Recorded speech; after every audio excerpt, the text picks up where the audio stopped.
All right, all right. All right. You guys excited? You are damn right you are, because this is a first of the nation primary. This is where the wind is. This is where it all comes down to. The entire country is watching what you guys do. They are watching New Hampshire. They're excited about what happens. Look, the country doesn't want to settle. They don't want to go backwards. They love what they see in Nikki Haley. We got wind in our sails. And most importantly, when it comes to Republicans, we're tired of losing. We're tired of losing. We lost in 18 and 20. We're going to get that big red wave in 22. Hey, Donald Trump, where the F is the red wave? Give me a break. We are tired of losers, and we're tired of losing. We want to win up and down the ballot. There's an amazing, amazing opportunity here. When you look at what is happening out there, Donald Trump has become the disruptor that folks supported in 2016, right? And now he's become this establishment guy that's so proud to get the endorsement of the U.S. Senate and Congress because he doesn't want to hold them accountable. We want a candidate that does just the opposite, that brings accountability to Washington, that brings term limits to Washington, that tells these guys to do their job once and for all. So the mission is really easy. It's really easy. We got to get the vote out. Right? There's 24 hours to get the vote out, to talk to who you know, friends, family, coworkers, neighbors, whatever it might be, to drive the vote out. The higher the vote turnout, that means that people want change. They're not settling, right? Every new voter to the table is somebody that wants something new, that wants to galvanize this country, not settling for Donald Trump. Sure as heck doesn't want Joe Biden. And we know at the end of the day, if it's Trump-Biden, Biden probably has this thing. And again, that would be another loss, not just in the presidency, but all the other seats that the Republicans represent. For the first time in 20 years, the polls say New Hampshire will vote Republican in the general election, but only if it's Nikki Haley. And that's what we want to see. That's what we want to see. Trump gets crushed, Haley wins. And if she's winning here, she's winning in all those swing states. And she's coming in with the mandate, and that's what America wants. They want that change instead of settling for these two octogenarians or whatever. We literally have a name for these guys that they're so old at this point, right? So whatever you guys can do to really bring that momentum to make sure it gets out there. Now, I've had a lot of fun this past week. I'm not going to lie. This is the last time I get to really introduce Nikki. I've had so much fun on the trail, not just seeing what she does, how she interacts. We've gone to the breweries. We've gone to the hockey games. We've done the town halls. We've done everything out there. She's wiped all the other candidates off the map in these last couple of weeks, which is amazing. She's made this thing a one-on-one race, which nobody thought was possible. She's building on that momentum coming out of Iowa. She's guaranteed not just a second place, but now we are just a stone's throw away from doing what nobody thought was possible, and that's delivering Donald Trump a loss in the first primary of the country. So let's do it. Let's get behind her. Let's bring her out here. The next president of the United States, Miss Nikki Haley.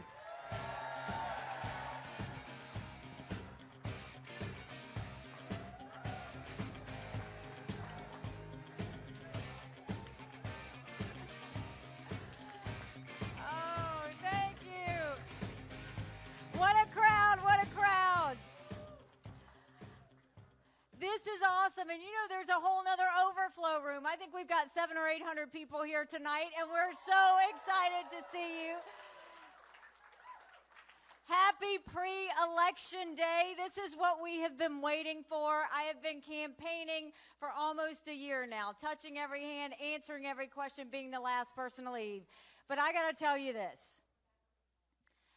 There are people that come through that you meet that are fun friends. And then there are people that come through that you meet that are good friends. And then there are people that come through that you meet that are genuine friends. And I got to tell you, you have something special in Chris Sununu.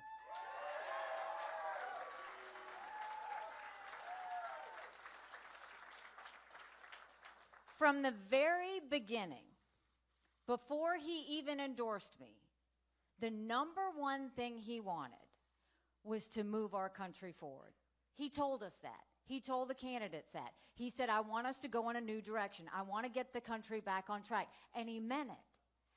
And then he goes and endorses me. Good job, by the way. Then he goes and endorses me. And he easily could have done a one and done. You know, go do the speech and leave. He has literally been with me every single day, at every single event.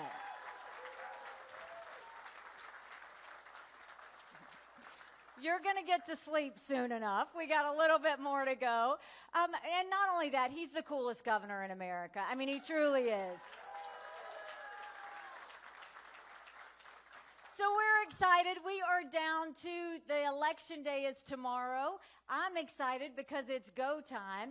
You're excited because you won't have to watch any more commercials. And you won't have to see the mail, and the text messages will stop. But you know what? We've got a lot on the line here. We really do. And you look at what's happening in this election. Yes. Are you going to vote for me?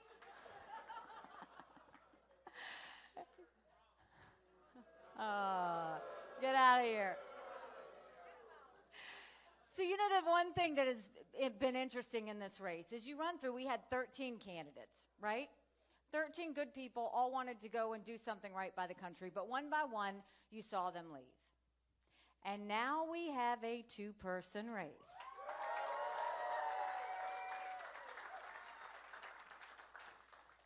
And you've got one who's got the entire political elite all around him. It's all of Congress. It's all these legislative people. He's got the media elite around him. But you know what? I've never wanted them. Never. You go back and you look at what I first did. I was never involved in politics. And one day I was sitting with my mom in our family business, telling her how hard it was to make $1 and how easy it was for government to fix it. And my mom said, don't complain about it, do something about it. And I ended up, not realizing you're not supposed to, running against the longest serving legislator in a primary in South Carolina. I never had a single endorsement, but I knew that we had way too many lawyers at the State House and they needed a really good accountant.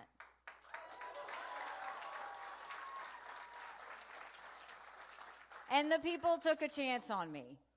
And I heard Donald Trump say the other night, all of these South Carolina elected officials are with me. Well, the reason they're with him is because when I was governor, I made every one of them have to start showing their votes on the record instead of hiding behind voice votes, which they were doing before. I made them pass ethics reform, which they didn't want to do, which made it better for everybody to know they weren't padding their pockets. I vetoed $500 million of their pet projects because that's not where taxpayer dollars were supposed to go. So what I will say to Donald Trump is, if you have that political elite, you can have them, because that's never who I wanted to work for. I always wanted to serve the people. And now we're in that situation again.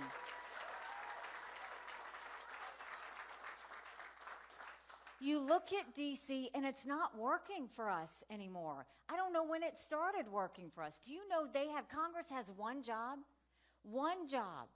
and that's to give us a budget on time. And they've only given us a budget on time 4 times in 40 years. That's it, 4 times in 40 years. You know what I say to that? You don't give us a budget on time, you shouldn't get paid, period.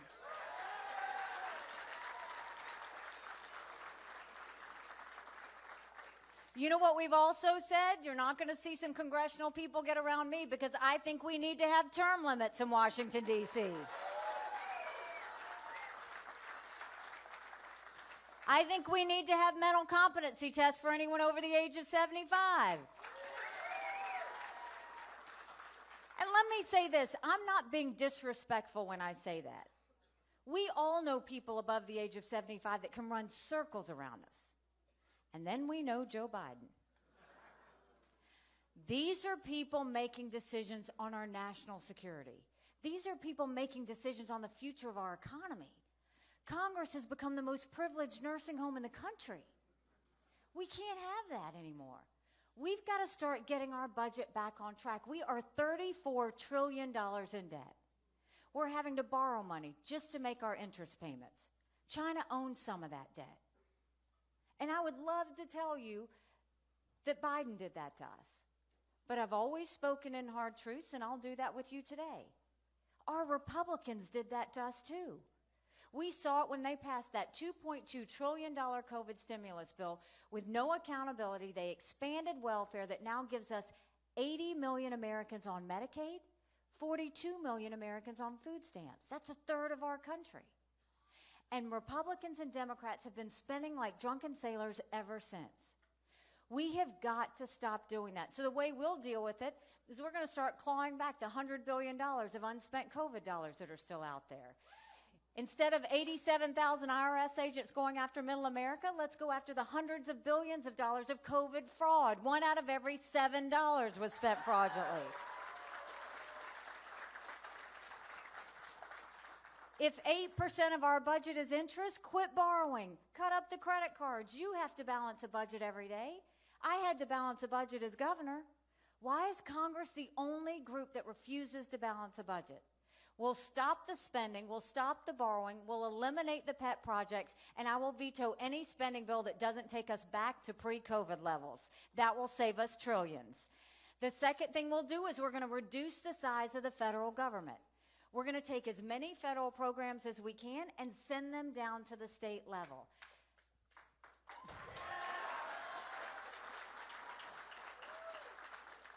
Think education, think welfare, think healthcare, think mental health. When you send all of that down without the strings, those resources go to the state, and the state decides how best to use them. Do you know right now, we still have 70% of federal employees working from home 3 years after COVID? But at the same time, while we have that, we also have 75% of most of our agencies sitting empty. We're paying for that. That doesn't make sense. We've got to start looking at this the right way. We have to be smart about it. And then we also need to look at the fact that the rich are getting richer and the poor are getting poorer. We need to open up the middle class. That's why I want to eliminate the federal gas and diesel tax in this country.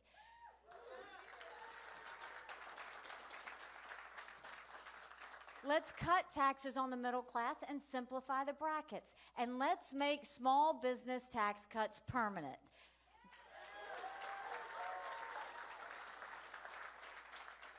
They made them temporary. They made the corporate tax cuts permanent. Small businesses are the heartbeat of our economy. We need to start acting like it.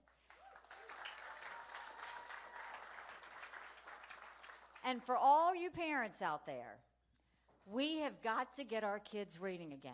Only 31% of 8th graders in our country are proficient in reading.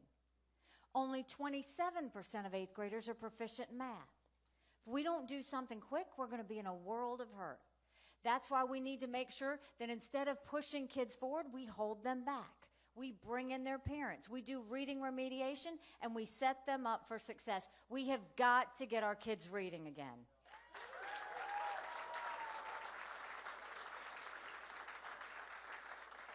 And as parents, we have one job, and that's to do right by our kids. That's why there needs to be complete transparency in the classroom. We will make sure there are curriculums online so that every parent can see what their kids are being taught. And we need to make sure that parents decide which school their child goes to or what mode of education they get. Parents know best. And let's start building things in America again. Let's put vocational classes back in our high schools.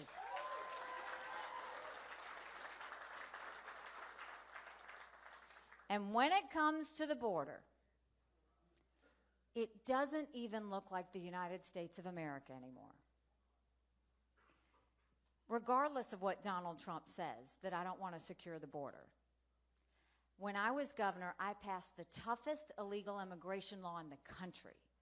President Obama sued me over it, and we won. So not only do I want to build a wall, I want to do a whole lot more than that. And that's why we need to make sure we do a national E-Verify program in this country that requires every business to prove that the people they hire are in this country legally.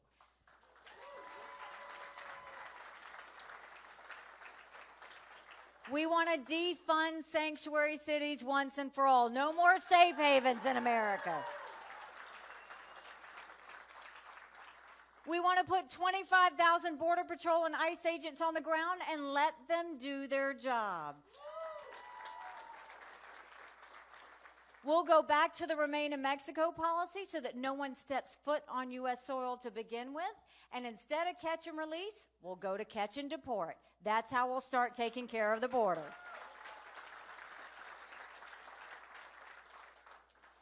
And this is one thing that should bother all of us. My parents always taught me that you take care of those who take care of you. I'm going to ask you if we're taking care of those who take care of us.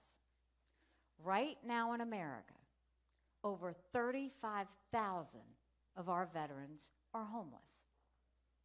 1 in 3 suffers from PTSD or thoughts of suicide. We lose 22 heroes a day to suicide. If a veteran needs a doctor's appointment, on average, takes 29 days. Why 29 days? Because on the 30th day, they can go to the doctor or hospital of their choice. So midway through the 29 days, they get a call to reschedule, and the clock starts all over again. It's shameful how we treat our veterans. Now, I'm the proud wife of a combat veteran.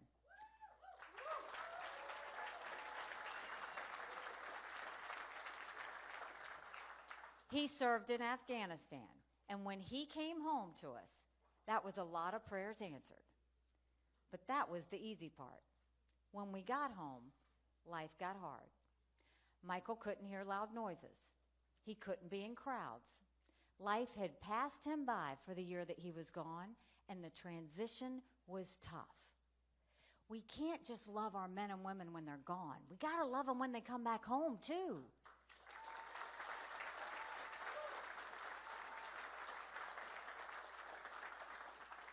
That's why we need to do more than just the 2-week transition and letting them go. We need to take care of them for the long haul. Let's make sure that we have telehealth so they get the mental health care they need right when they need it.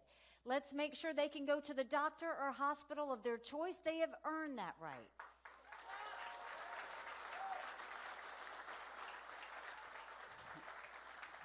And I think the best way we take care of veteran health care, I think every member of Congress should have to get their health care from the VA, and you watch how fast that gets fixed. It'll be the best health care you've ever seen, guaranteed.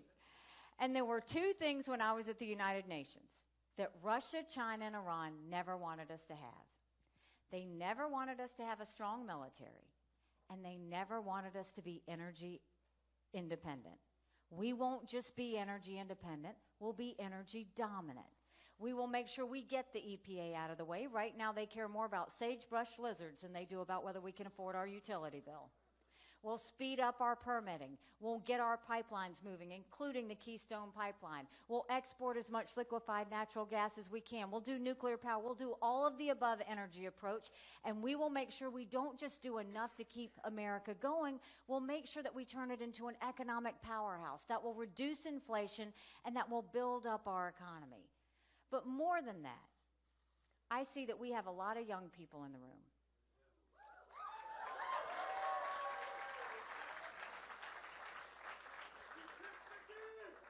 And I know how much you care about the environment.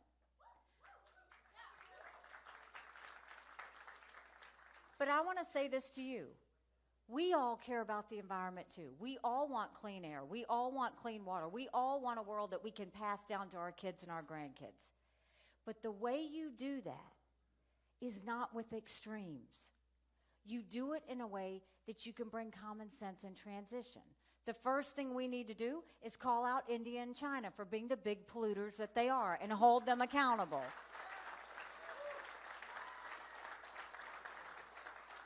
The second thing is you don't demonize energy producers. You partner with the energy producers because they have the innovations that can make us go forward. They're now doing nuclear fusion that reduces the emissions. If we work with them more, we can have more of those. But when you go to extremes by making everybody go to an electric car by 2033, you're not thinking everything else through. Because number one, we don't even have the infrastructure for that. And I'm not talking about charging stations. These electric cars are heavy. Our roads and bridges can't handle it. But two, if you're going to do it, you transition it in a way that it's not burdensome on everything else. So there's a way to do it that's common sense. And then let's talk about national security. The world is on fire, literally. You've got a war in Europe. You've got a war in the Middle East. You've got North Korea testing intercontinental ballistic missiles capable of hitting the U.S. You've got China on the march. But make no mistake, none of that would have happened had we not had that debacle in Afghanistan.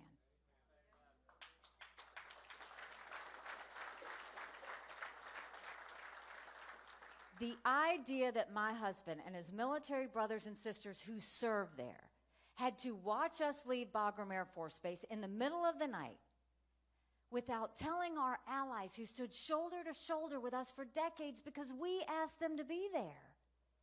Think about what that told our friends. More importantly, think about what that told our enemies. Now, I want to tell you, I just saw a very good friend come into this room. To call him a hero would be an understatement. To call his wife a hero would be an understatement.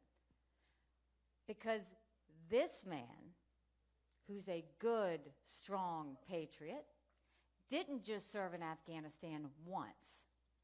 He served in Afghanistan 10 times. General Bolduc, stand up and let everybody applaud you.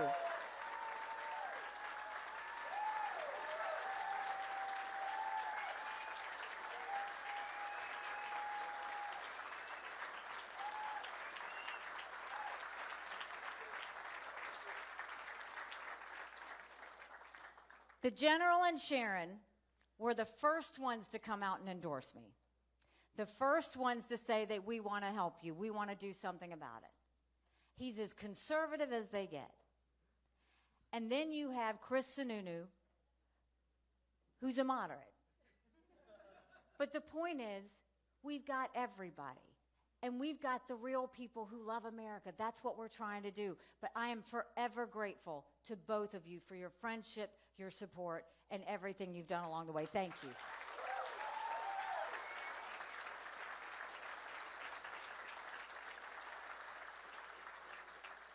So while we have these wars that we're talking about, the one thing we should be talking about is our number one national security threat is China. China's been planning war with us for years, and that's not an exaggeration. They've already infiltrated our country. We know that because they bought 400,000 acres of U.S. soil, most recently near Grand Forks Air Force Base, where our most sensitive drone technology is. They put millions of dollars into our universities, stealing our research, spreading Chinese propaganda. Everybody got upset about the Chinese spy balloon, right? Rightfully so. Now we know it connected with an internet company here in America, picked up the surveillance, and sent it to China. But did you know that 90% of our law enforcement drones are Chinese? That we have Chinese police stations throughout our country? That there's a Chinese spy base off our shores in Cuba? What about the fact that we have had more Americans die of fentanyl than the Iraq, Afghanistan, and Vietnam wars combined? And China's building up their military at a scary pace. They now have 500 nuclear warheads. That's 100 more than they had last year. They have 370 ships. They'll have 400 ships in 2 years. We won't even have 350 ships in 2 decades. They're doing artificial intelligence. They're doing space. They're doing cyber. They're doing hypersonic missiles. We've barely gotten started. And now China's the lead developer of neurostrike weapons. Weapons engineered to change the brain activity of military commanders and segments of the population. That's who we're dealing with. So don't let Joe Biden tell you that China's a competitor. I dealt with China every single day at the United Nations. They never saw us as a competitor. They always saw us as an enemy. We've got to look at them the way they look at us. But you don't do that by putting your head in the sand, and you don't do that in fear. The way we'll deal with it is the first thing we do is stop selling them any U.S. soil, and let's take back the land they already purchased.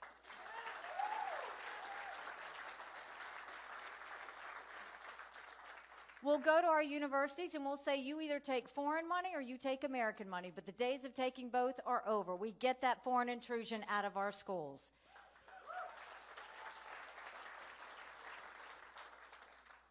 We make sure that we tell China that we're going to end all normal trade relations with them until they stop murdering Americans. You watch how fast they move. They need our economy.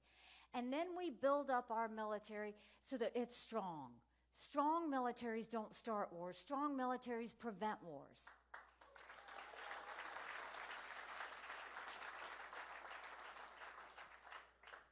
When I tell you my husband is in the military, for any military families, you know the last thing you ever want is for your loved one to go to war.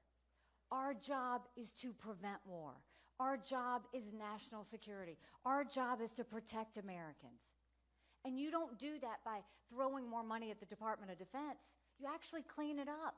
You pull down the red tape. You get rid of the bureaucracy. You stop playing favorites with defense contractors. And you modernize. We've got too many generals focusing on old wars, land, air, and sea. What we need to be focused on, cyber, artificial intelligence, space, hypersonic missiles, submarines. That's what we need to focus on. But we know how to do this. I'll do it the same way I did at the UN. When I went to the United Nations, I told countries what America was for and what America was against. I didn't care if they didn't like me, but I wanted them to respect America. And that's how we will get it back on track. So we know what we need to do domestically, and we know what we need to do from a national security lens. But now we've got to talk about some hard truths. For Republicans, Republicans have lost the last 7 out of 8 popular votes for president. That is nothing to be proud of. We should want to win the majority of Americans.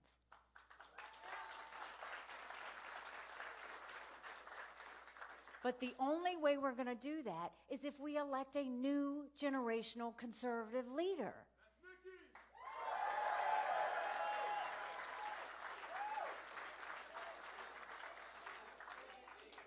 Nikki. Now, here's another hard truth, my truth. I voted for Donald Trump twice. I was proud to serve America in his administration. But rightly or wrongly, chaos follows him.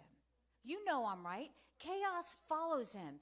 And we can't be a country in disarray and have a world on fire and go through 4 more years of chaos because we won't survive it.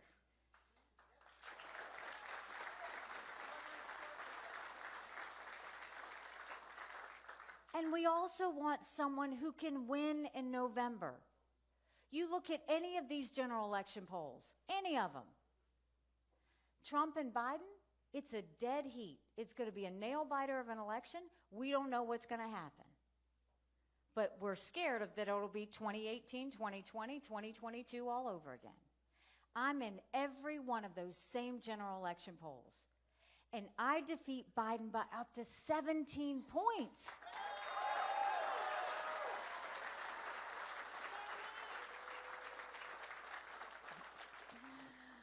Donald Trump said that that was a dirty poll. He didn't realize that was his own pollster that did that poll for the Wall Street Journal. Look, what I'm saying with the 17 points, you win by double digits. Do you know what that means? That's bigger than the presidency because you go into D.C. with a mandate to stop the wasteful spending and get our economy back on track, a mandate to get our kids reading again and go back to the basics with education, a mandate to secure our borders, no more excuses, a mandate for law and order in this country, and a mandate for a strong America that we can all be proud of. Don't you want that?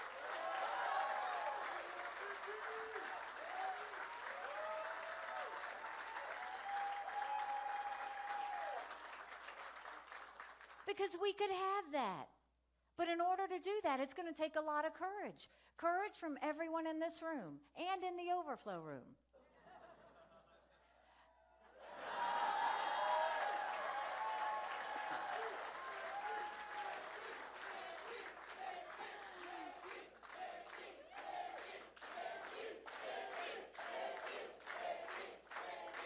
Thank you. Courage for me to run. And courage for every one of you to know, don't complain about what happens in a general election if you don't go vote tomorrow.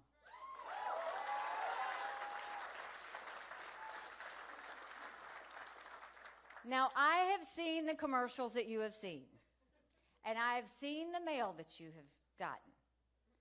And I want to tell you, Every single one of those commercials by Donald Trump is a lie. Check the fact checkers. I never once said I was going to cut Social Security. I never once said I was going to raise the retirement age for anybody that was in the system. I never once increased taxes, even though he said I did. Not once did I do that. I never once said I don't want a border wall. I said I want a border wall and then some. And I never once, he can say it all he wants, I am not a warmonger. You are not the wife of a combat veteran and be someone who wants war. We are the opposite. We don't want war.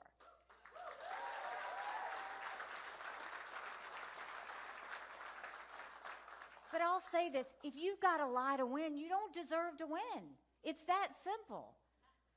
But let's look at what your options are. As you go to vote tomorrow, this really is an option. Do you want more of the same?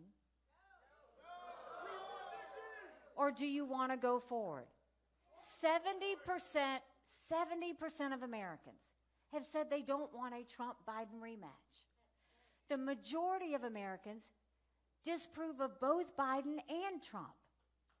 Trump and Biden put us trillions of dollars in debt that our kids are never going to forgive us for.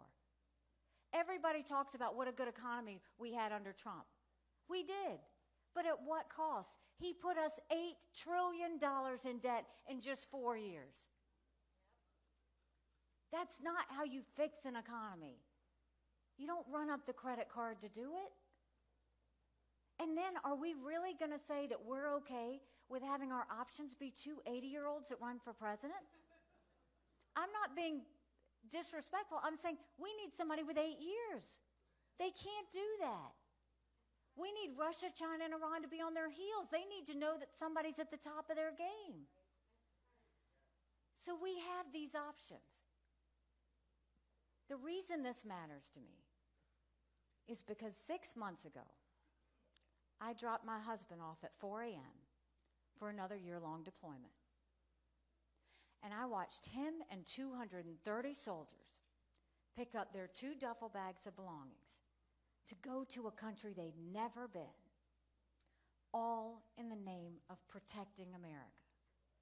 They're willing to sacrifice their lives and their families because they still believe in this amazing experiment that is America. So if they're willing to sacrifice for us there, shouldn't we be willing to fight for our country here? Because we have a country to save.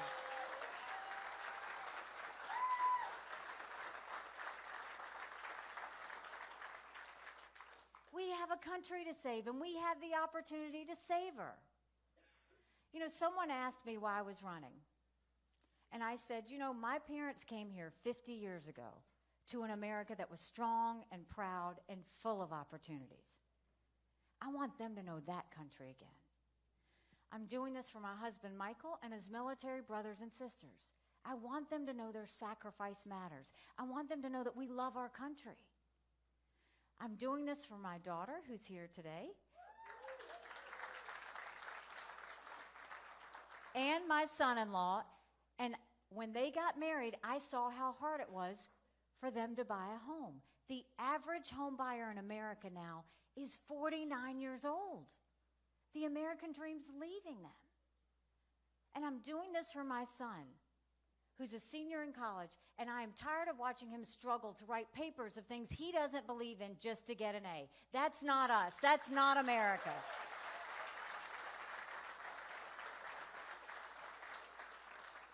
And for the first time, 81% of Americans don't think their kids are going to have as good of a life as we did. We can't be okay with that. I'm not okay with that. We do have a country to save. But I'll promise you this. If you join with me in this movement, if you go to the polls tomorrow and take 5 people with you, and you commit to getting us back on track, I will spend every single day proving to you that you made a good decision. Thank you very much. God bless you.